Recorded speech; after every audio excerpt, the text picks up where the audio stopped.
la concordance des temps avec le subjonctif. Le subjonctif s'utilise dans la subordonnée lorsque celle-ci exprime un souhait ou une éventualité.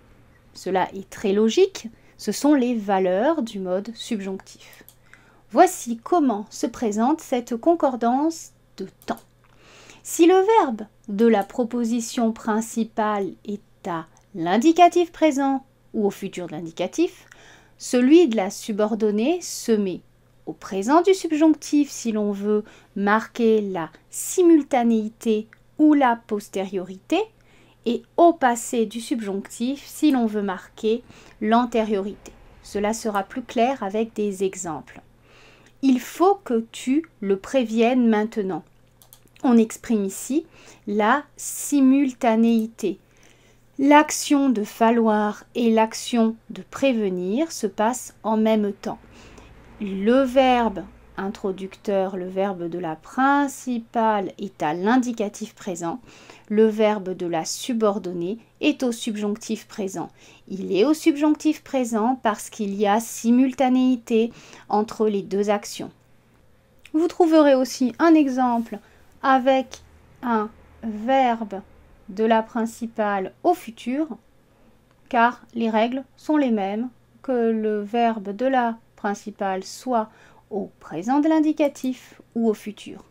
Par contre, cela change quand le verbe de la proposition principale est au passé. Alors, en théorie, dans ce cas, quand on veut exprimer une valeur de subjonctif, on va mettre le verbe de la subordonnée à l'imparfait du subjonctif si on veut montrer la simultanéité ou la postériorité, et on va le mettre au plus que parfait du subjonctif si on veut marquer l'antériorité. Prenons un exemple. Je ne voulais en aucune façon qu'elle revînt. Simultanéité. L'action de vouloir se passe en même temps que l'action de revenir. En tout cas, que la pensée de l'action possible de revenir. Donc, le locuteur ne veut pas qu'elle revienne là tout de suite. On a du passé ici, donc on a du passé ici, on a de l'imparfait du subjonctif, qui est la forme, une des formes passées du subjonctif. Prenons un deuxième exemple. Je craignais qu'il ne fût pas prévenu de mon arrivée. On est encore dans un contexte passé car le verbe de la principale est au passé et on a l'idée d'antériorité. Donc, comme il y a une idée d'antériorité, on met du plus que parfait du subjonctif. Fut prévenu.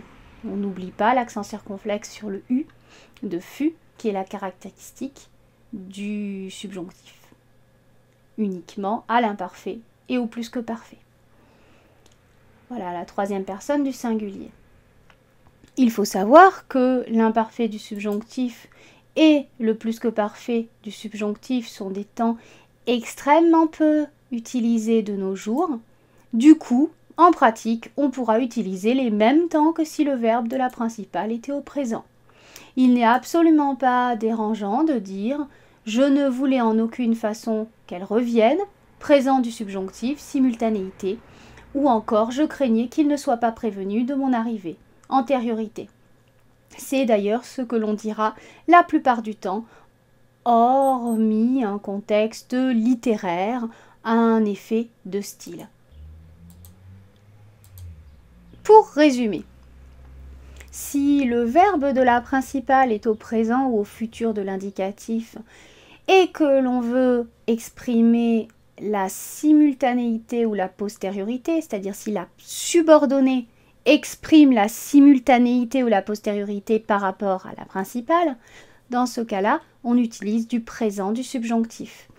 Si le verbe de la principale est toujours au présent ou au futur de l'indicatif et qu'on veut exprimer l'antériorité, dans ce cas, on utilise le passé du subjonctif. Si on a un verbe de la principale au passé, que ce soit passé simple, imparfait, passé composé, peu importe. Si l'on veut exprimer la simultanéité ou la postériorité, on va utiliser de l'imparfait du subjonctif, mais on peut tout à fait aussi utiliser du présent du subjonctif de nos jours. Si on veut exprimer l'antériorité, on va utiliser le plus que parfait du subjonctif, mais on peut utiliser le passé du subjonctif de nos jours.